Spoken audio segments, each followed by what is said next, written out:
సువార్త అంటే దేవుని యొక్క జననము, దేవుని యొక్క మరణము, దేవుని యొక్క పునరుద్ధానం. దాంట్లోనే క్రైస్తవుని విజయం ఉన్నది.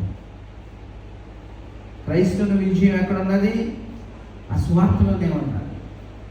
ఆ సువార్తను నమ్మి విశ్వసిస్తూ జీవించేవాడే విజయుడు అవుతాడు తప్ప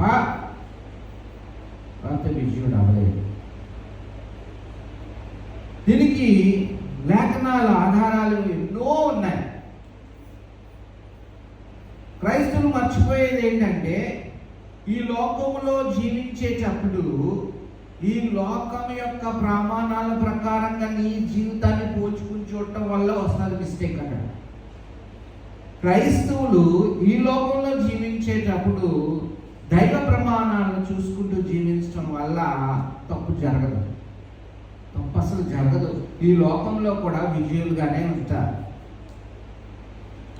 దేవునికి ఈ లోకం మీద నియంత్రణ లేదనుకుంటారు క్రైస్తవులు బ్రహ్మలో.